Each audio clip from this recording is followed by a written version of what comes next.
वर्ष का समय एक कवच में लगता है, तो 999 कवच काटे। लगाते रहो गणित, 9 लाख कह रहे, कोई 9,000 कह रहे, कोई 99,000 कह रहे। कितना समय लगा? 9,99,000। 9,99,000 वर्ष तक नर नारायण भगवान ने मिलकर के सहस्त्र कवच के 999 कवच काट दिए, एक कवच रह गया। जैसे एक कवच बचा, दौड़ करके सूर्य नारायण भगवान के पास गया, बोले भगवान आपने ही मुझे सहस्त्र कवच दिए थे, नर नारायण ने मिलके 999 काट दिए, मेरी रक्षा करो, एक कवच बचा है बस। सूर्य नारायण ने उसको अपनी सन्निधि प्रदान कर दी। फिर कालांतर में द्वापर में कुंती को एक संत ने मंत्र दिया था कि इस मंत्र का उच्चारण करके जिस देवता को बुलाओगे वो आ जाएगा। और कुंती ने जब उस मंत्र का उच्चारण किया तो सूर्य नारायण प्रकट हो गए। कुंती बोली मैंने तो ऐसे ही बुलाया आपको, मुझे कुछ चाहिए नहीं आपसे, मैं तो देखना चाह रही थी मंत्र में शक्ति है कि नहीं। सूर्य नारायण बोले देवी आए हैं तो कुछ दे के जाएंगे। क्या दे के जाएंगे? तब सूर्य नारायण भगवान बोले हम अपने समान एक पुत्र आपको देते हैं जिसका नाम था कर्ण। वही कर्ण जो सहस्त्र कवच था, जिसके 999 कवच कट चुके थे, एक कवच बचा था, वही कर्ण कुंती के पुत्र बने।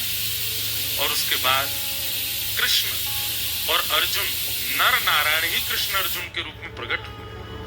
जहां पर नारायण श्री कृष्ण बने हैं और अर्जुन नर ही अर्जुन बन के आए हैं। इन्होंने फिर कर्ण के साथ में युद्ध किया, लेकिन अब वही है कि कवच 1000 वर्ष से पहले तो कटेगा नहीं, और युद्ध करना है, महाभारत का युद्ध होना, तो क्या करें? और मृत्यु नर नारायण के हाथ ही होनी है।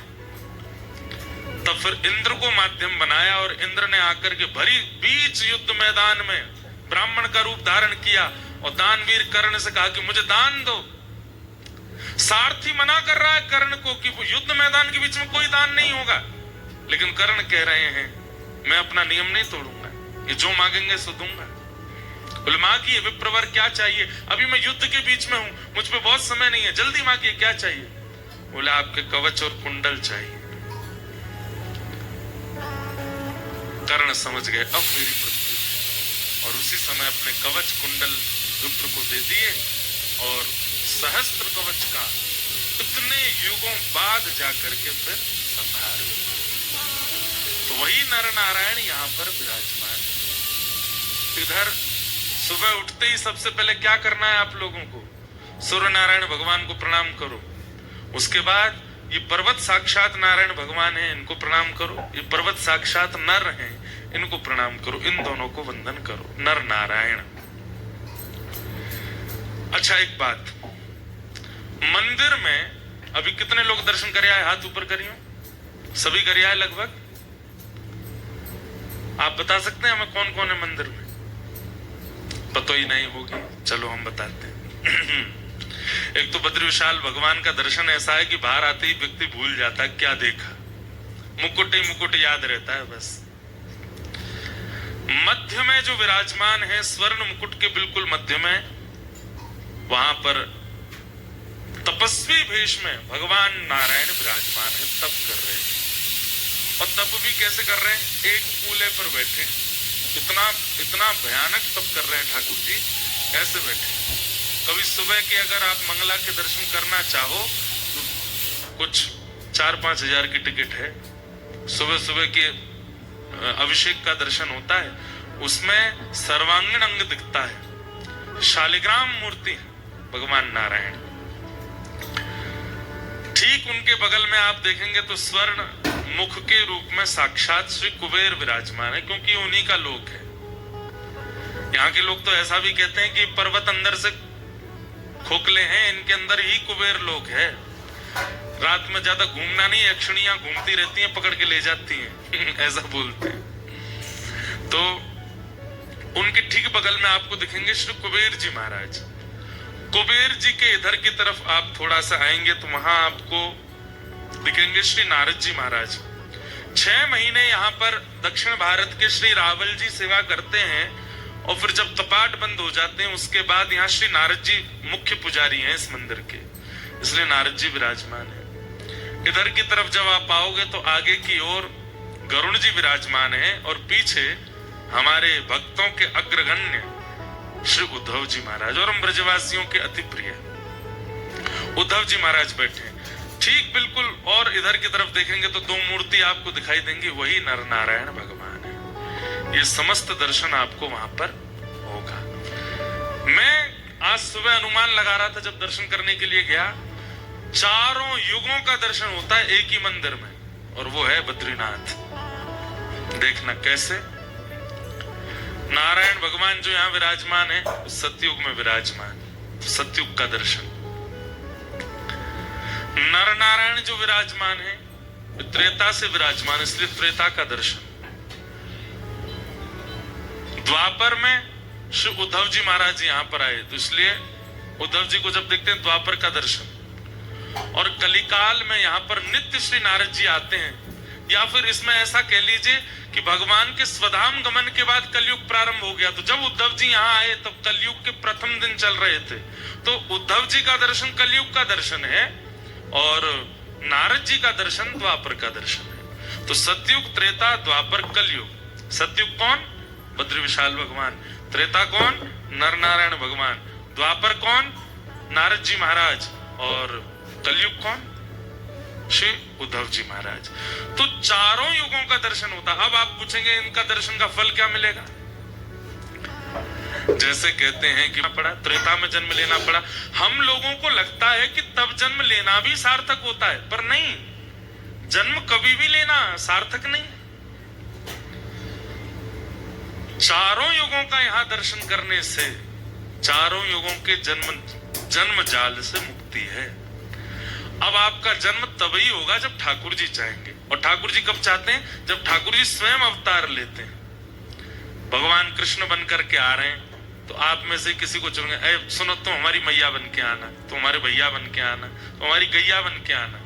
तुम क्या बनोगे? तुम हमारे वस्त्र बन के आना, तुम हमारी वंशी बन के आना, तुम मुकुट बन के आना, तुम गोपी बन के आना, तुम सखा बन के आना। तो ये सब ठाकुर जी का परिकर प्रकट होता है जब ठाकुर जी की इच्छा होती है।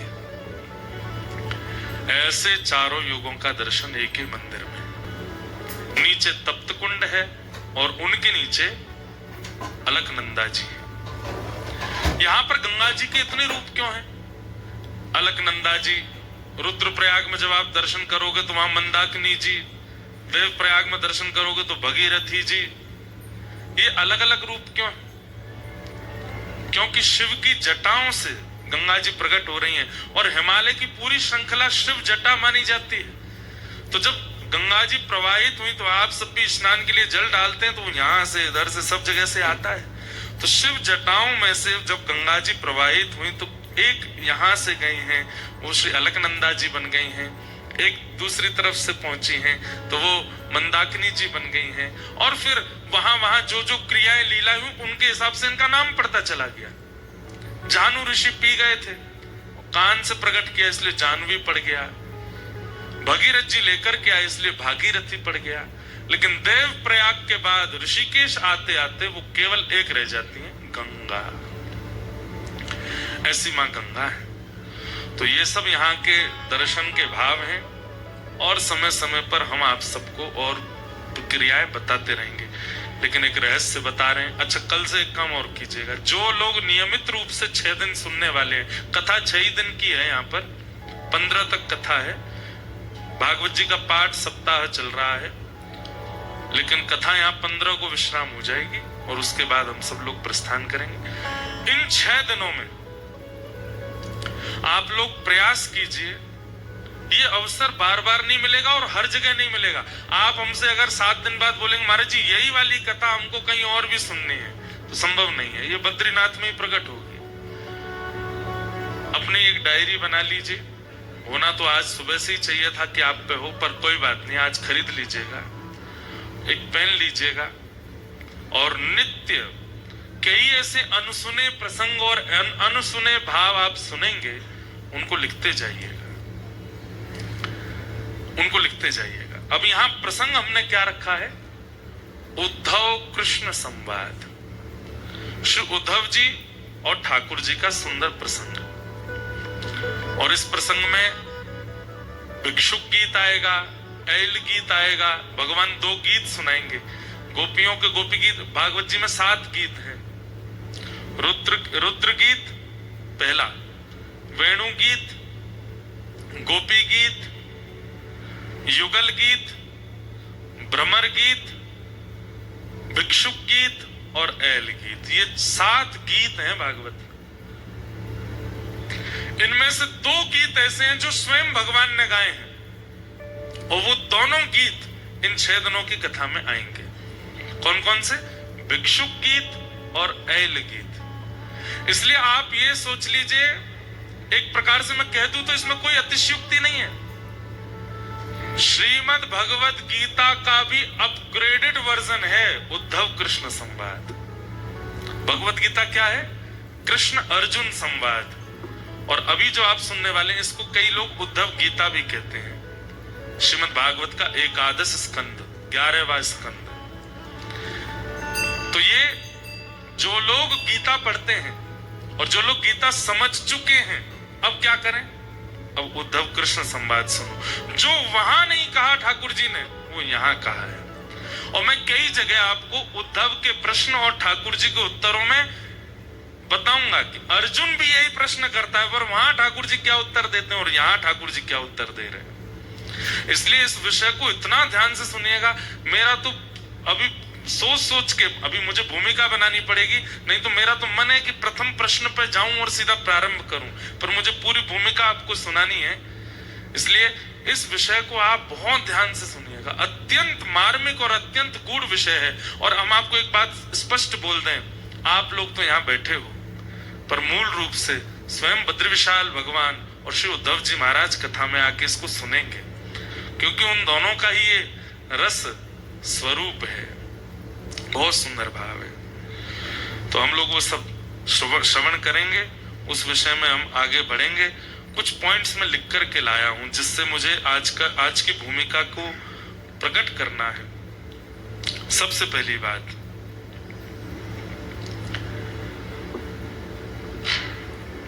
उद्धव जी महाराज वृंदावन गए। इधर देखिए सब लोग, ये बात सबको पता है कि उद्धव जी को भगवान ने भेजा था और कहा था कि उद्धव ब्रज बिसरत नाही, उद्धव मोहे ब्रज बिसरत नाही। एक प्रकार से अगर मैं कह दूं, यहां पर महाभागवत उद्धव जी का परिचय होगा इस कथा में आपको। भगवान तृतीय स्कंद भागवत में कहते हैं कि ऊपर से नीचे तक, दाएं से बाएं तक, चारों दिशाओं से उद्धव मुझसे रत्ती भर भी कम नहीं है। भगवान के 3 परम सखा हैं, सुदामा जी, अर्जुन और उद्धव। और इन तीनों में सबसे ज्यादा प्रिय ठाकुर जी को यदि कोई है तो वो उद्धव है। पर इन उद्धव जी का स्वरूप इतना गौड़ हो चुका है, ज्यादा लोग पहचानते नहीं। मेरा मन है कि इस कथा में मैं उद्धव जी को प्रकट कर दूं कि उद्धव जी हैं कौन। हमारे ब्रज वाले जानते हैं कि उद्धव जी कौन है, क्योंकि ब्रजवासियों के शिष्य हैं उद्धव, राधा रानी के शिष्य हैं उद्धव। सबसे पहला प्रश्न जो मेरे चित्त में आया, भगवान ने यदुवंशियों को शापित कराने के बाद जब अपनी लीला पूरी करने का मन बनाया, तो उद्धव को बचा लिया। इधर देखिएगा, उद्धव को बचा लिया। कथा में 2-3 बार ये सुना चुका हूं पहले, पर नहीं सुनी हो तो सुन लो। जब यदुवंशियों को शाप लगा तो यदुवंशी सारे गए भगवान के पास और भगवान से जाकर के बोले कि हमारे कुल को शाप लगा है नाथ, अब हम क्या करें। तो भगवान ने समस्त यदुवंशियों को उपदेश देते हुए कहा, सोमनाथ जाओ। अच्छा, ये भी एक कड़ी है। हमारे पाठक परिवार ने 12 ज्योतिर्लिंग में कथा कराने का संकल्प लिया था, और जिसकी पहली कथा सोमनाथ में हुई। उसके बाद गत वर्ष रामेश्वरम में हुई दिसंबर में। इस बार मन था कहां करें, केदारनाथ में तो व्यवस्थाएं इतनी व्यवस्थित हो नहीं पाती, तो केदारनाथ जी के भाव से बद्रीनाथ में हो रही है। कालांतर में कभी व्यवस्था बन जाएगी तो केदारनाथ भी करें, पर हमारी अगले साल एक कथा है केदारनाथ, एक वैष्णव है वो सब व्यवस्था कर रहे हैं वहां पे। तो आज का जो प्रसंग है ये भी सोमनाथ से शुरू हुआ है, इसलिए सोमनाथ भगवान हमारी हर कथा में प्रथम कथा से ही वो विराजमान है, ये बात आप याद रखिएगा।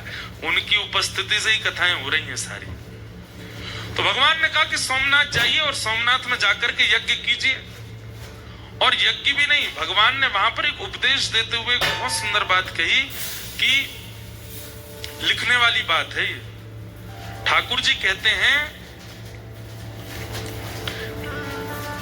जब कभी भी जीवन में बहुत संकट आ जाए तो व्यक्ति को क्या करना चाहिए।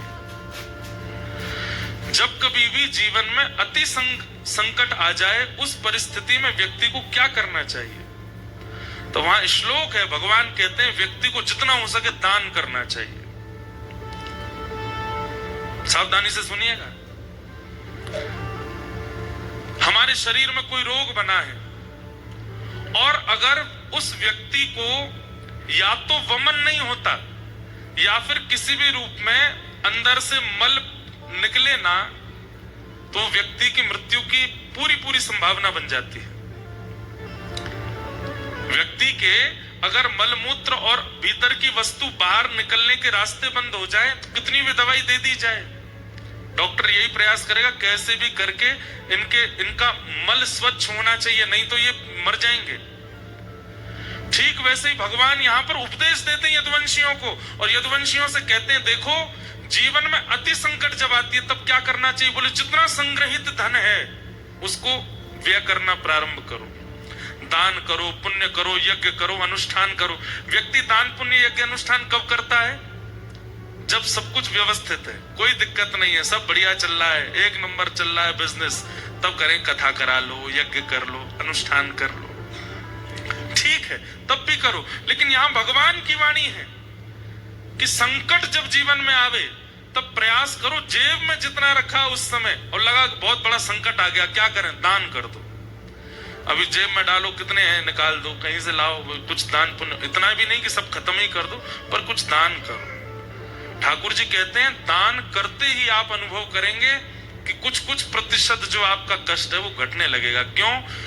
संग्रहित धन ही कष्ट का कारण बना है, और उसको जैसे ही आप दान करोगे ठीक हो जाता है।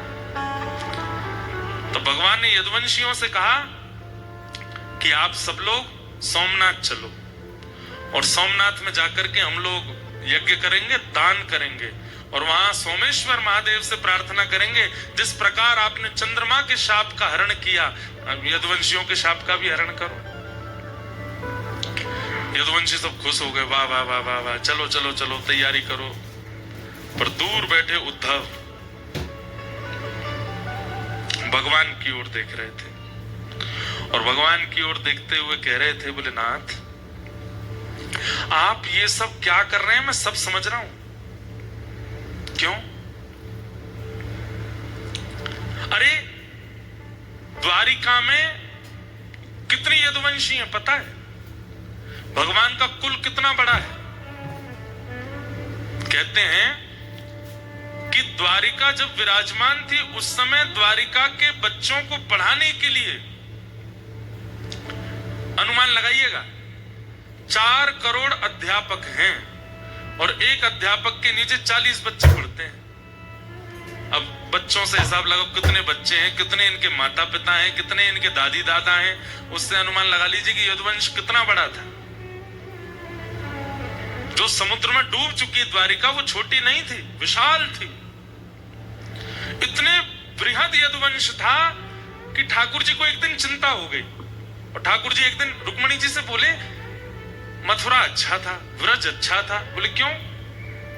यहां कभी कोई उत्सव ही नहीं होता, कभी कोई मनोरथ ही नहीं होते, कभी कुछ होता ही नहीं है बढ़िया। द्वारिका जब से बनी है तब एक दिन वसुदेव जी ने कन्हैया से कही, बोले लाला हमारो यदुवंश इतनो बड़ो है, इतनो बड़ो है, कभी कोई की मृत्यु है जाए, कभी कोई को जन्म है जाए, कभी हम सूतकन में रहे, कभी हम सोबरन में रहे, कब पता चली सूतक दूर भयो तो सोबर है गए, सोबर भयो तो सूतक है गए। अरे 3-3 सूतक चल रहे हैं एक साथ, क्यों? इतना बड़ा परिवार है। भगवान बोले करता हूं इसका निदान। और भगवान ने सूतक, सोवर, पातक आदि सब लोगों को बुलाया, उनमें शाप भी आया। और सबसे भगवान ने कहा, देखो तुम लोग किसके लिए बने हो? लोग किसके लिए बने हैं? मानवों के ऊपर चढ़ने के लिए बने। बोले मानवों के ऊपर ब्रह्मा ने बनाई हुई जो सृष्टि है वहां जाकर के आक्रमण करो। ये भूमि द्वारिका की ब्रह्मा ने नहीं बनाई, ये भूमि तो विश्वकर्मा ने बनाई है, इसलिए यहां आप आकर के विघ्न मत डालो। और उस दिन से द्वारिका में नियम बन गया, किसी की भी मृत्यु होती है, किसी का भी जन्म होता है, तो मृत्यु जिस घर में होती है उन लोगों को सेवा दी जाती है कि भाई तुम लोग 13 दिन का अपना सब क्रम करो, बाकी पूरे नगर में सूतक नहीं लगता और बालक के जन्म होने पर सोवर नहीं लगता। और तब से द्वारिका में उत्सव प्रारंभ हो गए। लेकिन आज जब सब यदुवंशी आए कि शाप लग गया, यदुवंशी जब चले गए तो उद्धव ने यही बात भगवान को याद कराई। बोले आपने ही सबको बुला करके कहा था यहाँ पर कि ना सूतक लगेगा, ना पातक लगेगा, ना शाप लगेगा, ना आदि आदि। भगवान ने तुरंत उद्धव का मुंह बंद किया, चुप, बोलना नहीं है बात, कोई सुन ना ले। बोले मुझे सच सच बताइए, यदुवंशियों को शाप लगा है? ठाकुर जी बोले नहीं लगा।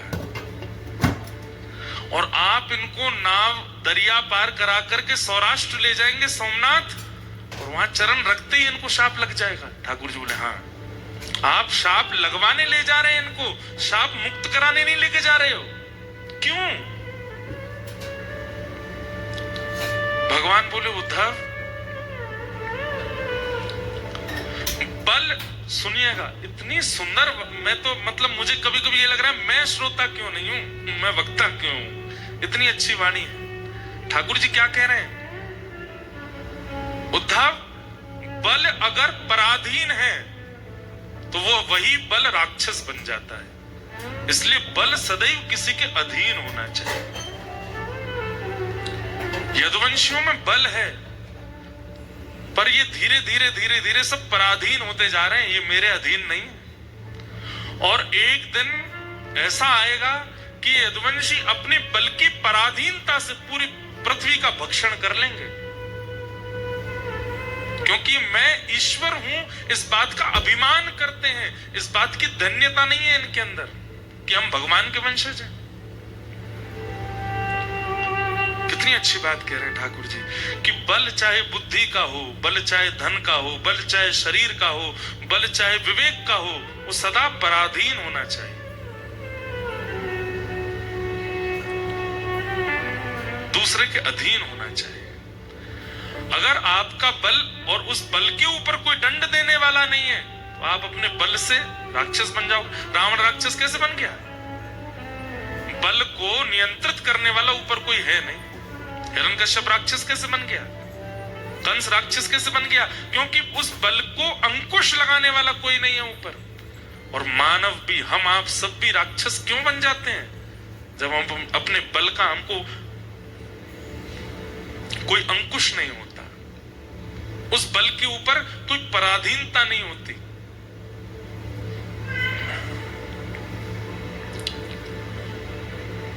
भगवान बोले इसलिए यदुवंशियों का नाश होना जरूरी है उद्धव, और मैं इन लोगों को लेके जाऊंगा, लेकिन तुम नहीं जाओगे। क्यों? मैं भी तो यदुवंशी हूं, मैं क्यों नहीं जाऊंगा?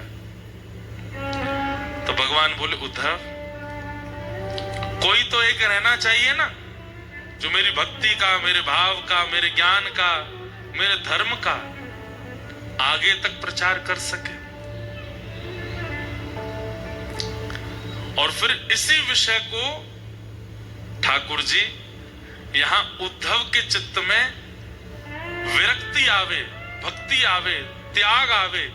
और वो कैसे आएगा? उद्धव यहां प्रश्न करता जा रहा है और ठाकुर जी उसको उत्तर देते जा रहे हैं। वही उद्धव कृष्ण संवाद है। अब हम चलते हैं, ये मध्य का भाग छोड़ दिया मैंने, जो उद्धव कृष्ण संवाद है। भूमिका प्रारंभ की बता दी कि उद्धव कृष्ण संवाद प्रारंभ कहां से होता है, कि उद्धव चरणों में बैठा है और चरणों में बैठ करके कह रहा है कि आप मुझे छोड़ करके क्यों जा रहे हैं, मुझे भी शाप क्यों नहीं लगवा रहे हैं, मेरा पूरा परिवार है, मैं भी यदुवंशी हूं, आप मेरे भाई हैं, ये सब मेरे चाचा ताऊ सब मेरे हैं, मुझे भी अपने साथ ले जाइए, मुझे अकेला क्यों छोड़ के जा रहे हैं। इसी ज्ञान का उपदेश देने के लिए ठाकुर जी अब यहाँ उद्धव गीता सुनाएंगे और उद्धव धीरे धीरे प्रश्न करेंगे और ठाकुर जी उनको बताएंगे। अब चलते हैं इसके अंत में क्या होगा। जैसे उद्धव का ज्ञान पक्ष पूर्ण हो जाएगा, भगवान उद्धव को आज्ञा करते हैं, क्या उद्धव अब मेरे जाते ही द्वारिका डूब जाएगी, तुम कहां जाओगे। उद्धव जी के मन में आया कि मुझे एक ही जगह भेज सकते हैं, ये कहां, वृंदावन, क्योंकि मैं शाम तक की कह के गया था इनसे कि मैं शाम को आ जाऊंगा, और 6 महीने तक उद्धव नहीं आए थे लौट करके, और उद्धव जी ने वहां पर झोली फैला करके मांगा भी था, आशा महो चरण रेणुज श्याम हम श्याम वृंदावने किमपि गुलमलतोषधीना।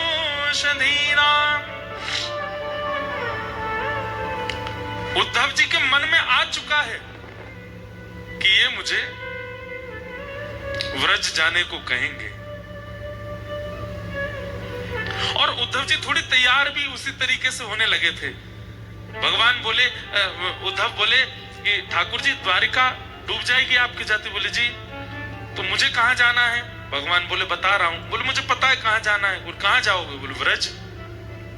भगवान बोले इतने योग्य नहीं हुए उद्धव तुम, व्रज की प्राप्ति के लिए तप करना पड़ेगा, और वो तप कहां होगा। बोले बद्रिकाश।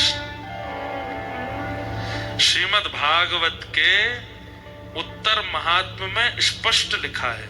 बोले क्या, व्रज की प्राप्ति, वृंदावन की प्राप्ति, चाहे वृक्ष के रूप में हो, चाहे मानव के रूप में हो, चाहे कोई कीड़ा के रूप में हो, चाहे किसी भी रूप में हो, व्रज में जन्म तब तक नहीं मिलेगा जब तक बद्रीनाथ में तप नहीं किया गया होगा। बद्रीनाथ की तपस्या ही वृंदावन में जन्म देती है। तो पहला प्रश्न मेरे चित्त में जो आया था कि उद्धव को व्रज क्यों नहीं भेजा भगवान ने, बद्रीनाथ जाने को क्यों कहा। क्योंकि उत्तर महात्म्य में लिखा है क्या, साधन भूमि बदरी। बद्री क्या है। बोले साधन भूमि है, और फल भूमि व्रज भूमि। बद्रीनाथ साधन भूमि है, यहां किया गया तप, यहां किया गया जप, यहां किया गया अनुष्ठान, यहां किया गया किसी भी प्रकार से भगवत सम्मिलन का अनुष्ठान, उसका फल क्या मिलेगा। बोले वृंदावन मिलेगा। कुछ दिन का प्रवास किया है, कुछ दिन नाम जप किया है, कुछ दिन रह करके कुछ किया है, 1-2 दिन रुके हैं, तो उसके फल के रूप में हो सकता है कि अगली बार जन्म कहीं भी हो, पर बीच बीच में ब्रज आना जाना लगा रहेगा। बीच बीच में ब्रज की प्राप्ति, ये भी पूर्व जन्म के बद्रीनाथ की तपस्या का फल है। बद्रीनाथ में रह करके कोई अनुष्ठान किया है 7 दिन का, 13 दिन का, 15 दिन का, 20 दिन का, 1 महीने का, तो उसका फल क्या मिलेगा। जन्म कहीं भी होगा, आधे से ज्यादा समय कहीं और व्यतीत करने के बाद फिर एक ब्रजवास की इच्छा आ जाएगी, और एक आयु आने पर आप ब्रज आ जाओगे। पर सब त्याग करके अपनी अंतिम श्वास तक किसी ने बद्रीनाथ में रह करके तप किया होगा। यहां अंतिम श्वास लेने का मतलब है जन्म वृंदावन में ही होगा।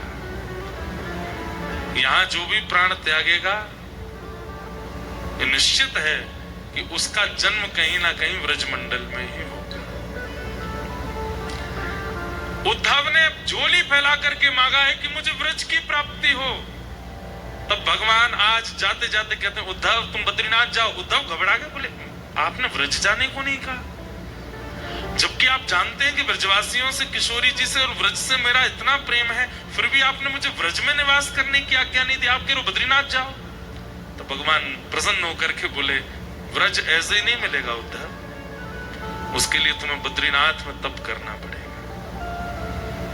इसलिए तुम बद्रीनाथ जाओ। सोचिए, ये बात बोलने में आपको कैसा सुनने में लगा मुझे तो नहीं पता, पर कहते कहते मेरे तो रोंगटे खड़े हुए कि मेरा जन्म व्रज का है और ये मेरे कौन से जन्म के तप का फल है, इसलिए बद्रिकाश्रम इतना प्रिय लगता होगा। और एक और बात, जरूरी नहीं है व्रज में जन्म लेने वाला हर व्यक्ति बद्रीनाथ में तप करके गया होगा, क्योंकि व्रज में जन्म लेकर के व्रज को ही नहीं जानता ऐसा व्यक्ति का व्रज में जन्म लेने का कोई अभिप्राय नहीं। पर व्रज में जन्म लेकर के व्रज की महिमा जाने, रज की महिमा जाने, किशोरी जी की महिमा जाने, ठाकुर जी की महिमा जाने, यमुना जी की महिमा जाने, समझो वो पूर्व से बद्रीनाथ में तप करके आया है, तभी उसको व्रज मिला है। तो यहां एक रात्रि भी आप रुकते हैं, अगले जन्म में कम से कम वो 10 रात्रियों के रूप में व्रज की प्राप्ति होगी। यहाँ जितना लंबा समय, एक हमारे पंडित जी हैं वो तो 6 महीना धरती पर रहते हैं, मतलब नीचे रहते हैं, वो 6 महीने यहाँ रहते हैं, ऐसा तप करते हैं और उनको साक्षात शंख चक्र गदा पद्मधारी नारायण के दर्शन हुए इसी बद्रीनाथ।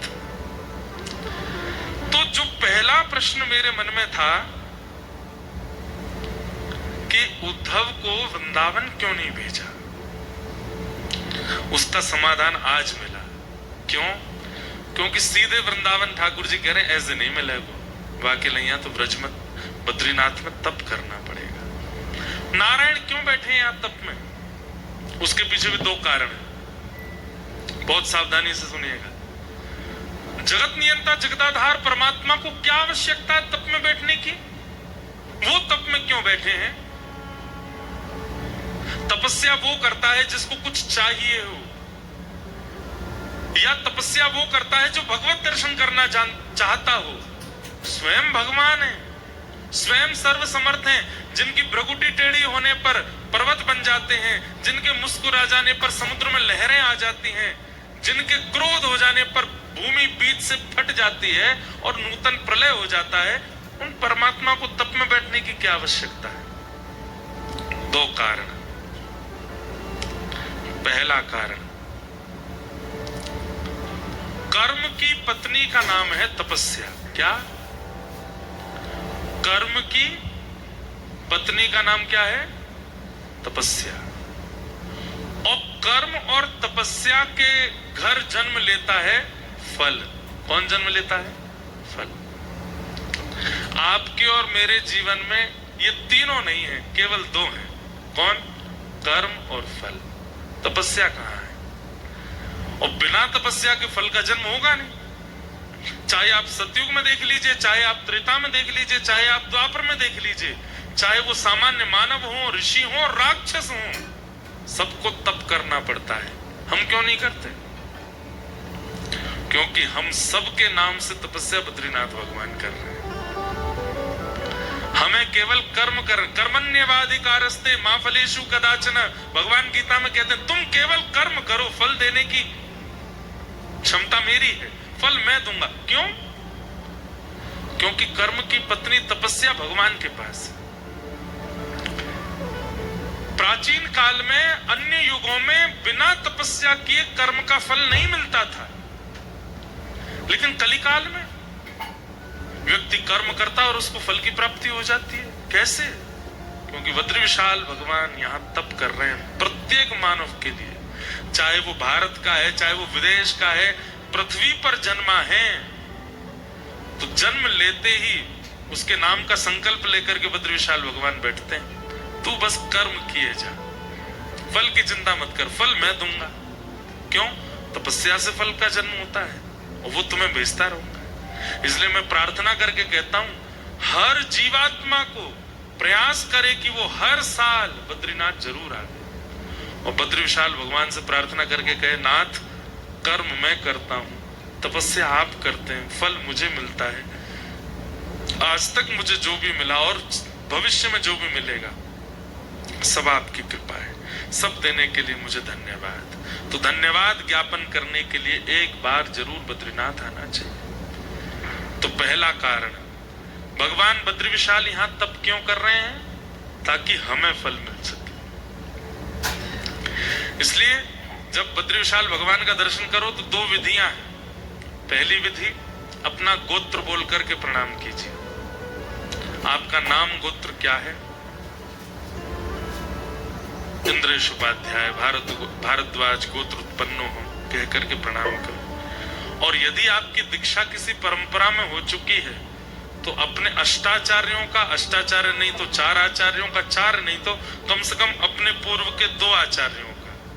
और यदि आचार्यों के नाम ही याद नहीं है तो लक्ष्मीनाथ समारंभाम नाथयामुन मध्यमाम अस्मदाचार्य पर्यंताम वंदे गुरु परंपराम। अपने गुरु का नाम लेकर के प्रणाम करो। तो क्या होता है, ठाकुर जी तप में बैठे हैं, जैसे ही आप जाकर के कहते हैं कि इंद्रेश उपाध्याय भारद्वाज गोत्र उत्पन्न करता हूं, आपको प्रणाम करता हूं, श्री कृष्णचंद्र गुरुदेव की ओर से आपको प्रणाम करता हूं, श्री ग्रंथ ध्वजाचार्य गुरुदेव की ओर से आपको प्रणाम करता हूं, श्री रामानुजाचार्य गुरुदेव की ओर से आपको प्रणाम करता हूं, श्री नाथ मुनि स्वामी जी की ओर से आपको प्रणाम करता हूं, यामुनाचार्य जी की ओर से आपको प्रणाम करता हूं, सटकोप स्वामी जी की ओर से आपको प्रणाम करता हूं। तो तप में बैठे हुए भगवान जैसे आचार्यों का नाम और आपका नाम गोत्र जैसे ही सुनते हैं, एक क्षण के लिए बद्री विशाल भगवान के नेत्र खुल जाते हैं। क्यों? क्योंकि आपका गोत्र वो जानते हैं। क्यों? आपके लिए तप कर रहे हैं। जैसे ही आप अपना नाम गोत्र बोलते हैं वे तुरंत नेत्र खोलते हैं, फिर बंद कर, मतलब एक क्षण के लिए कृपा दृष्टि कर देते हैं। तो बद्री विशाल भगवान तप में क्यों बैठे हैं? ताकि हमको हमारे कर्म का फल मिल सके। दूसरा, व्रज में ठाकुर जी का प्रादुर्भाव होता है और उस व्रज की पुनः प्राप्ति ठाकुर जी भी करना चाहते हैं। वैसे तो निरंतर ठाकुर जी वृंदावन में ही रहते हैं, कभी जाते नहीं, लेकिन पुनः जब द्वापर युग आएगा, फिर से चतुर्युगी जब चलेगी, एक मनवंतर पूरा होगा, उसके बाद फिर से नंद यशोदा आएंगे और फिर से ठाकुर जी व्रज में आ सकें, उसके लिए बद्रीनाथ में तप कर रहे हैं कि मुझे वृंदावन प्राप्त हो, मुझे ब्रजवासी प्राप्त हो, श्री जी प्राप्त हो, यमुना जी का तट प्राप्त हो। सोचिए, यहाँ पर ठाकुर जी भी तप इसलिए करते हैं कि उनको वृंदावन मिले। इसलिए श्री बद्री विशाल भगवान यहाँ तप में बैठे हैं। हरि हम कब होंगे, कब होंगे, गाइए, हरि हम कब होंगे ब्रज, हरि हम कब होंगे, हरि हम कब होंगे ब्रजवासी, हरि हम ठाकुर नंदन किशोर हमारे,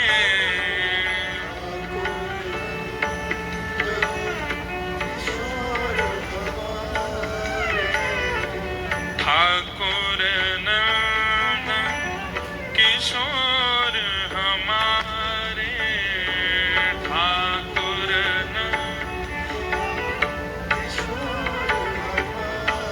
और ठकुरानी राधा से, ओ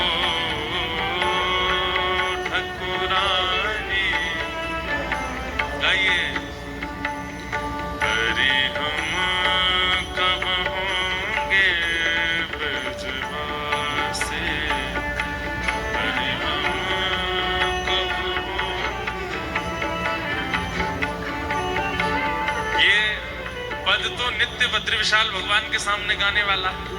नर नारायण पर्वत को सुनाते हुए इस पद का गायन करना है, क्योंकि यही भूमि, पिछली बार मेरी कथा हुई थी तो यहाँ के उस काल के धर्माधिकारी जी आए थे और उन्होंने इतनी सुंदर बात कही कि बीज लगता है बद्रीनाथ में, वृक्ष प्रकट होता है बद्रीनाथ में, लेकिन शाखाएं लंबी लंबी जाती हैं, कुछ द्वारिका की ओर गई, कुछ जगन्नाथपुरी की ओर गई, कुछ दक्षिण की ओर गई, लेकिन जिस शाखा में फल लगता है वो शाखा जाती है ब्रजमंडल की ओर, जिसमें फल लगता है, जिस फल में क्षुधा निवृत्ति की स्थिति भी है, रस भी है, स्वाद भी है, वो फल तो ब्रज में जाकर के प्रकट होता है, पर उसका बीज बोया यहीं जाता है।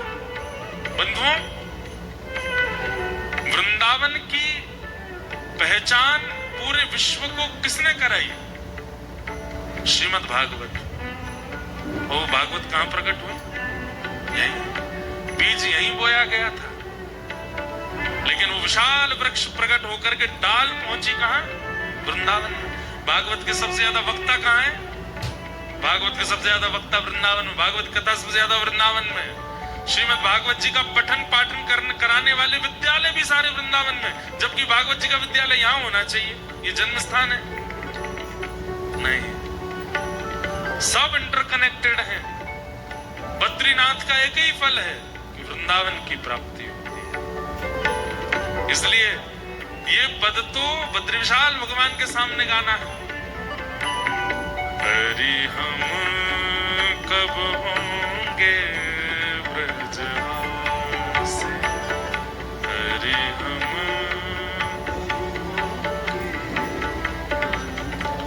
कब मिले हैं वह सखी सहेली, कब मिले हैं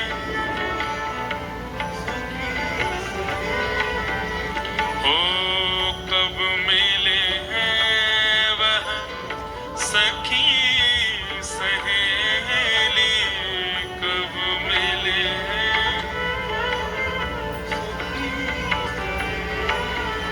ओ हरिवंशी हरिदास, हरि हम कब होंगे ब्रजवासी, हरि हम कब होंगे, हाँ हरि हम। बलभद्र विशाल भगवान की।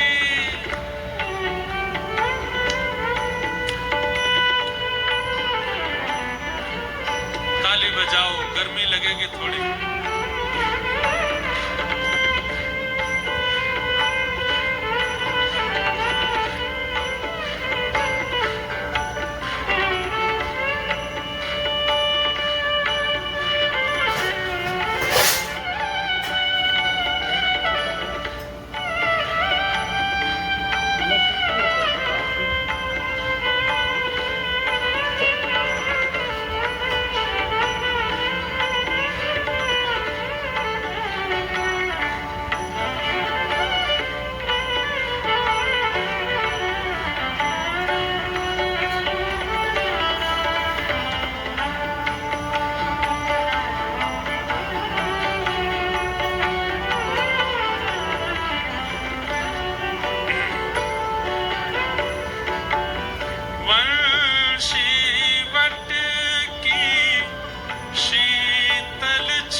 पीछे पूरा ब्रह्मांड भागता है, जिस संपत्ति के पीछे पूरा ब्रह्मांड भागता है, वो वैभव और संपत्ति भी वृंदावन की लालसा करते हैं कि अरे भैया करोड़पति बन गए, अब हमको जाके कहां व्यय करोगे? वृंदावन में करो।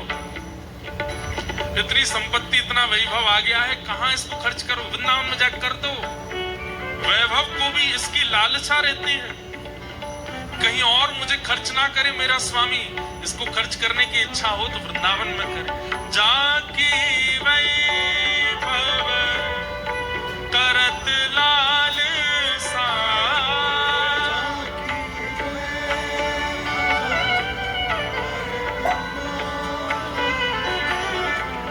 करमीत कमला से,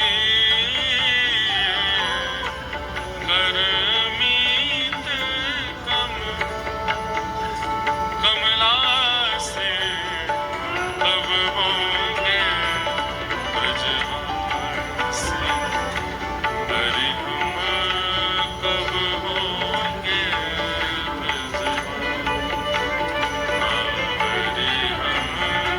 कब होंगे ब्रजवासी, हरि हम कब हो।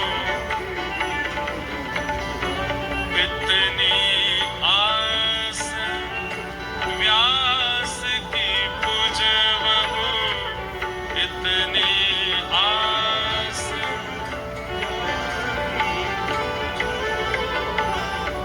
इतनी आस व्यास की पुजवहु, इतनी आस श्री वृंदावी प्रेम विलासे, श्री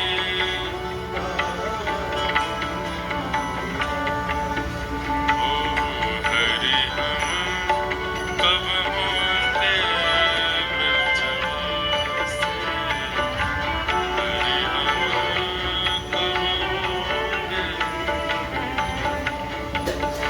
ओ हरि हम कब होंगे ब्रजवासी, हरि हम कब होंगे, हरि हम कब होंगे ब्रजवासी, हरि हम कब होंगे। तो जाकी वैभव करत लालसा, करमीत कमला से, हरि हम कब होंगे ब्रजवासी। उस व्रज को प्रदान करने की क्षमता इस भूमि में है, और केवल इसी भूमि में। बाकी तो श्री जी की कृपा की अभिलाषा, श्री जी कृपा करें तो व्रज मिलेगो, व्रजवासी कृपा करें तो व्रज मिलेगो, लेकिन हम तो सब कर लेंगे जिससे भी मिले। और उसमें प्रथम यही है कि वृंदावन की प्राप्ति के लिए यहां तप करो। इन 6 दिनों में जितना हो सके तप की भावना से रहिएगा। यहाँ पे तप की भावना मतलब ज्यादा शारीरिक सुख समृद्धियों का विचार मत कीजिएगा, और वो तो है भी।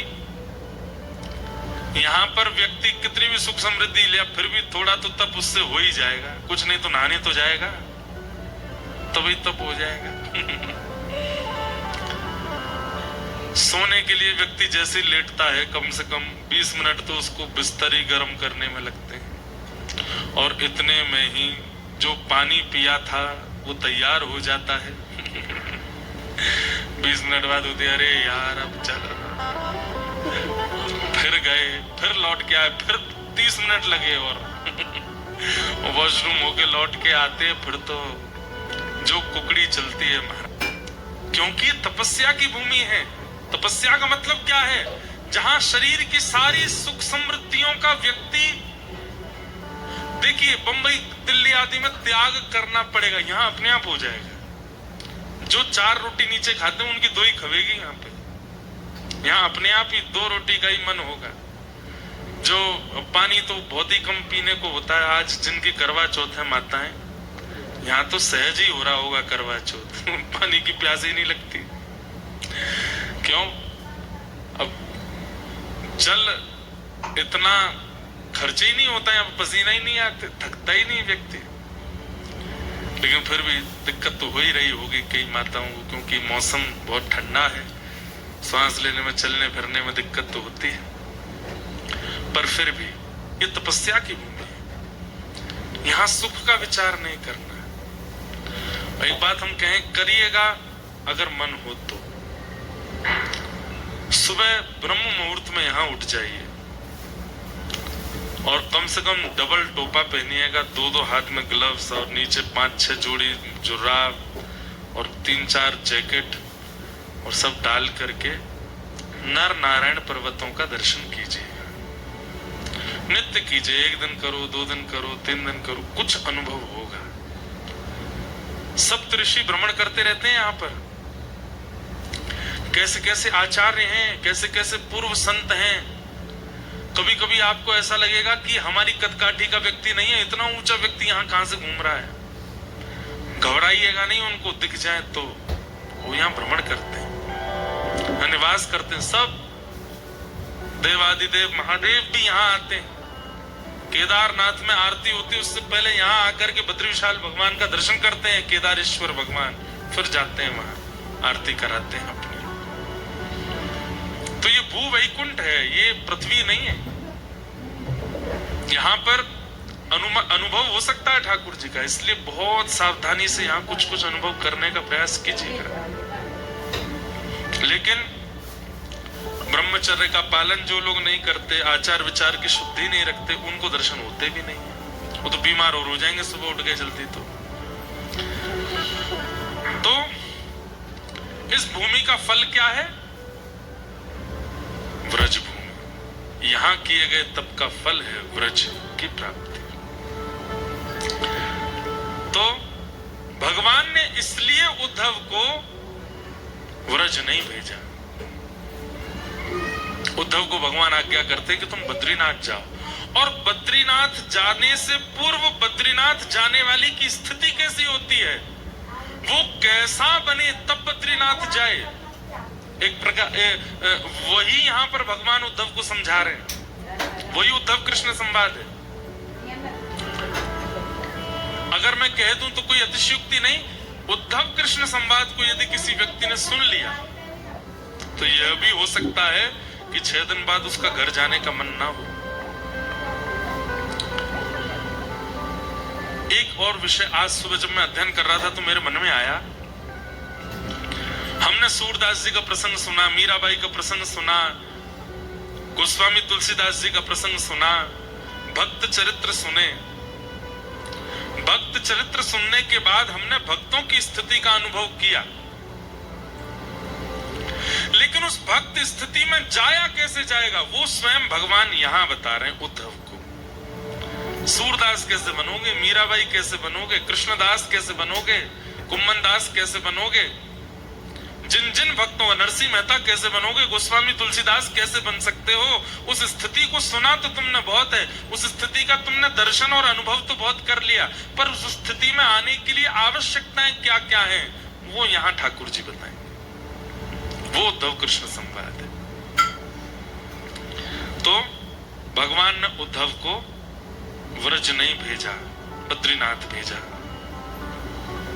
उद्धव कौन है?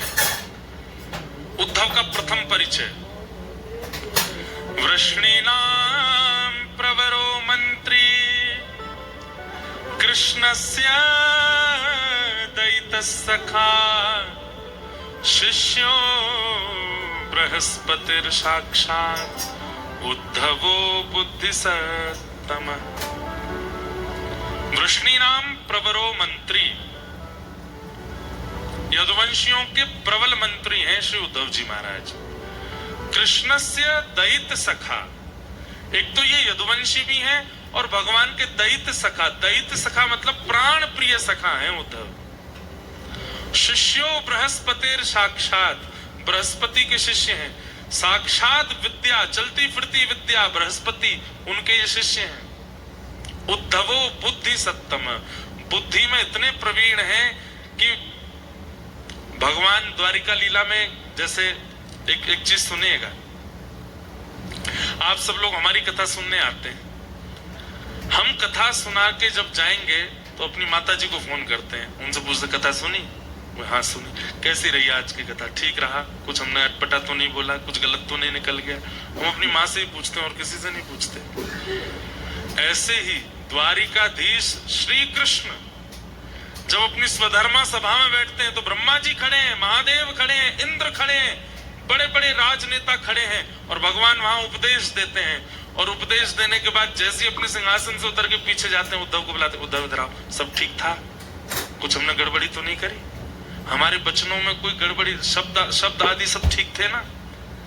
तब उद्धव ठाकुर जी को गलती बताता, आज आपने सभा में क्या गलती की, आपने कौन से शब्द का प्रयोग किया, क्या करना चाहिए था, क्या नहीं करना चाहिए था, ये सब उद्धव बताता है।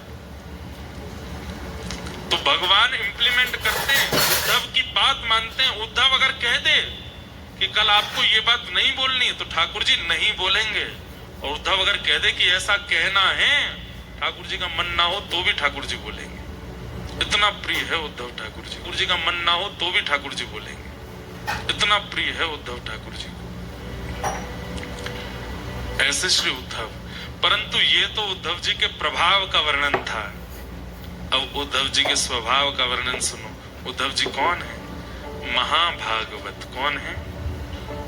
महाभागवत। महाभागवत मतलब एक तो होते हैं भागवत और एक होते हैं महाभागवत। बहुत साधारण सी परिभाषा बताऊं, भागवत कौन? भक्तों को ही भागवत कहा जाता है। और महाभागवत मतलब महाभक्त। तो भक्त में और महाभक्त में अंतर क्या है? बोले जो भक्त ठाकुर जी का स्मरण करते हैं वो भक्त हैं, और जिनका स्मरण ठाकुर जी करते हैं वो महाभक्त है, महाभागवत। उद्धव जी कौन है? महाभागवत। उद्धव जी महाभागवत।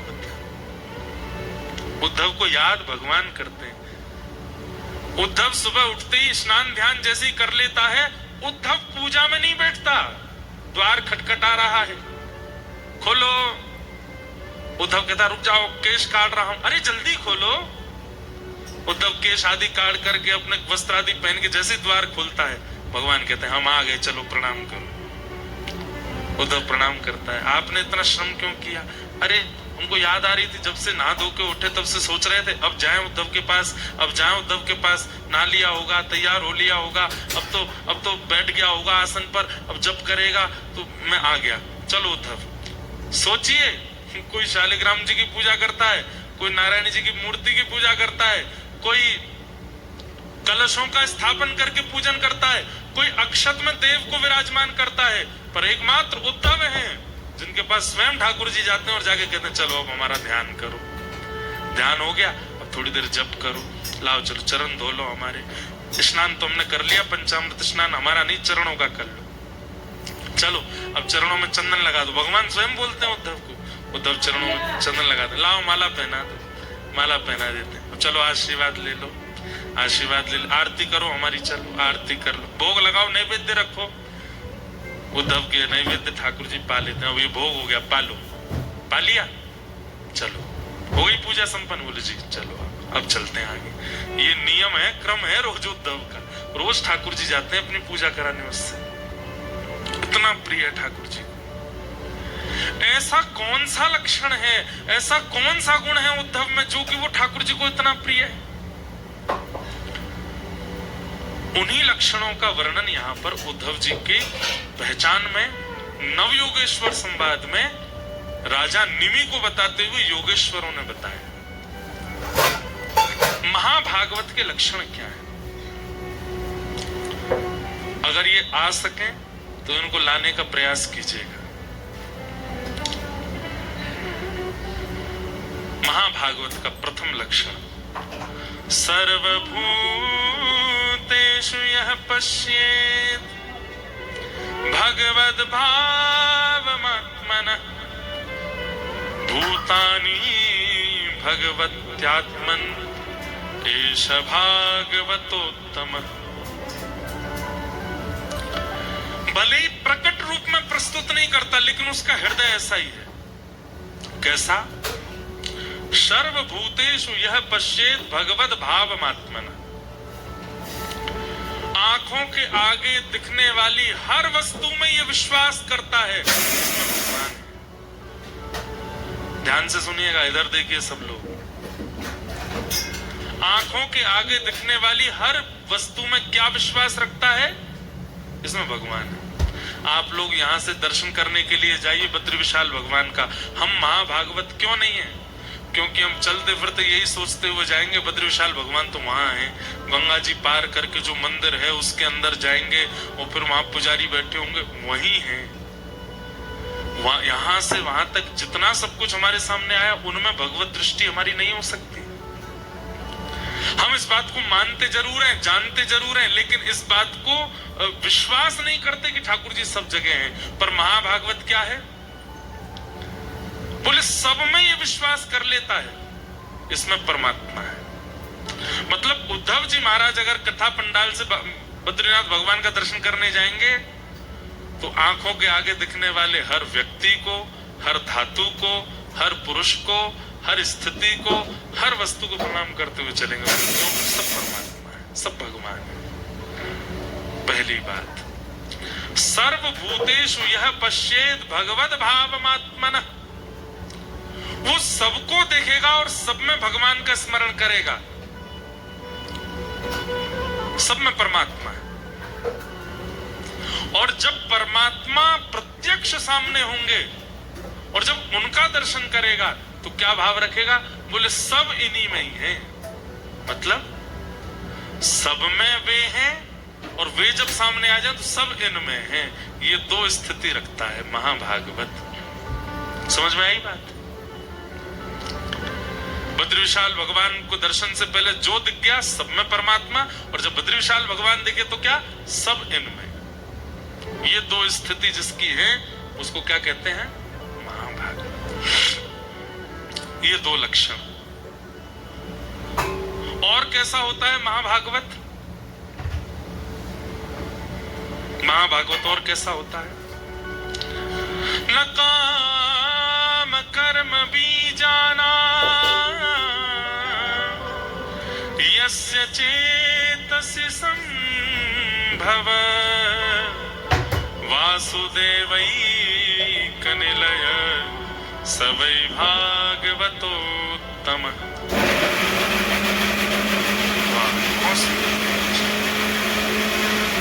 क्या कह रहे हैं?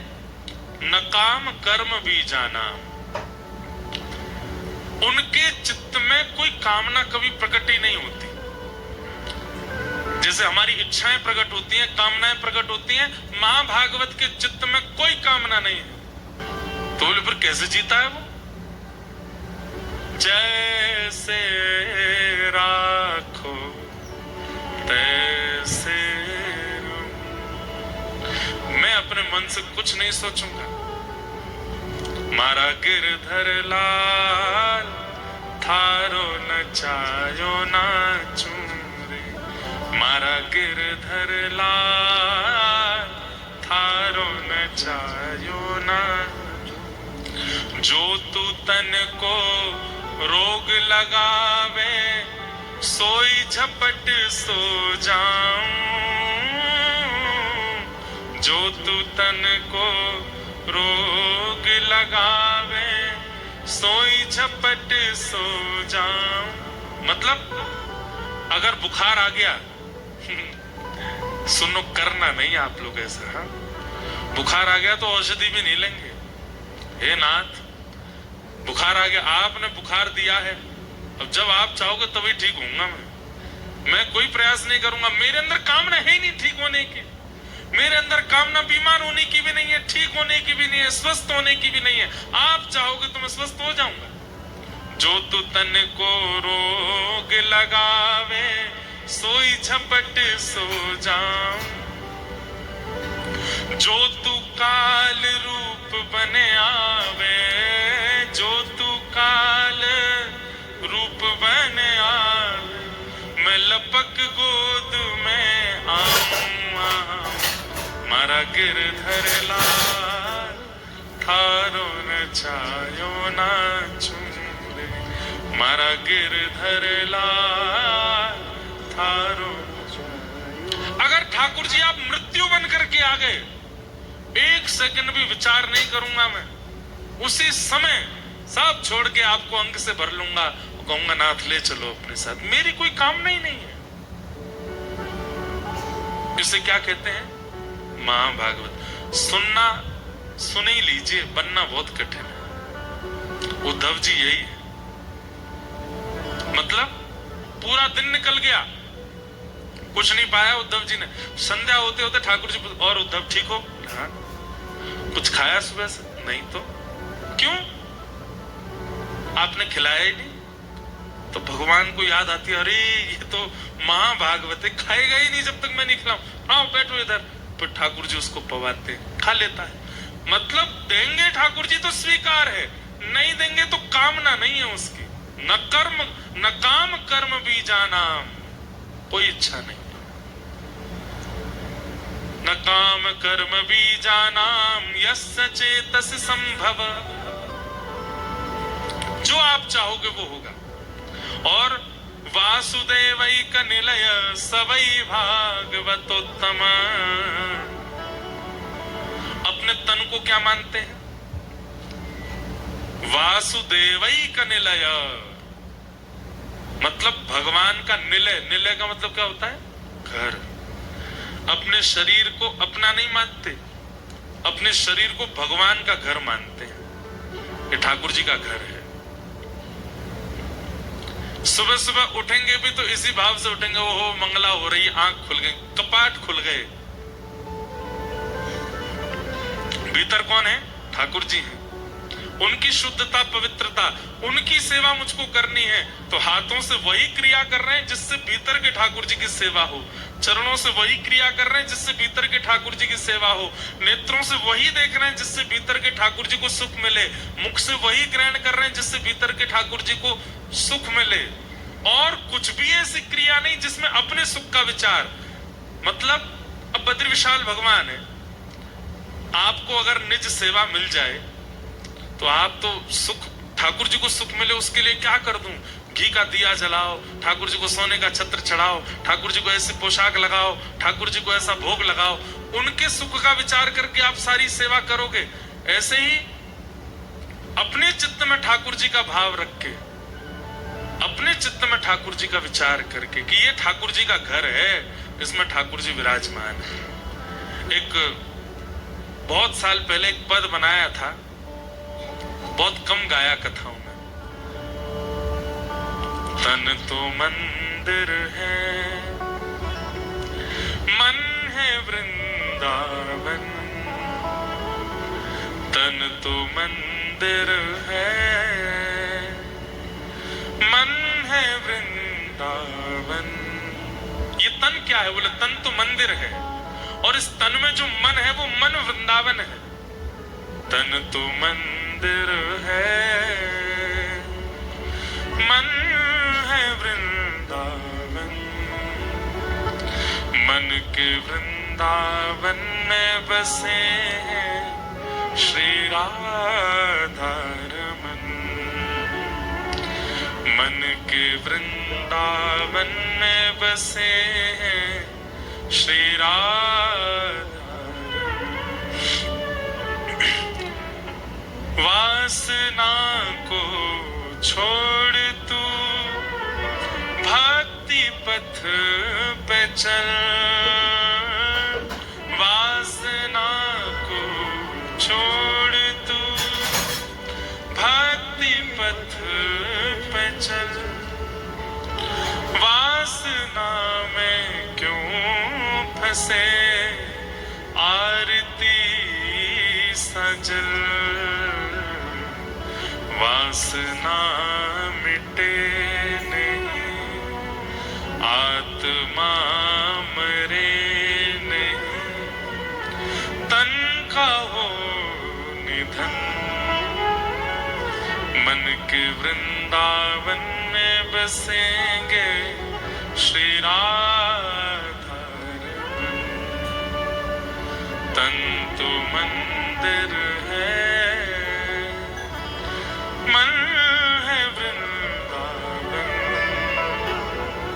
मन के वृंदावन में बसे श्री राधा रमन।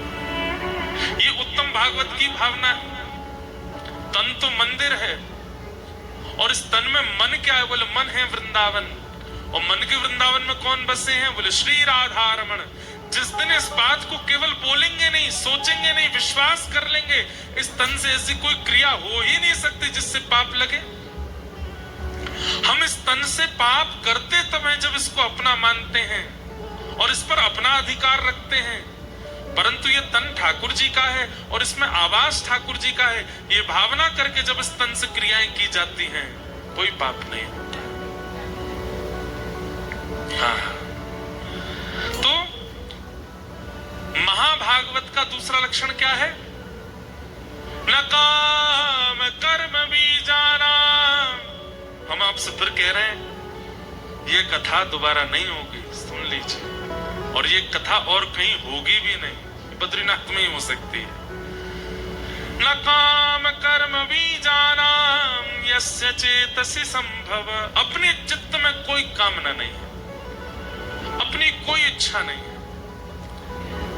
प्रहलाद जी महाराज को हिरण्यकश्यप कहते हैं, जाओ इसको पर्वत से फेंक दो।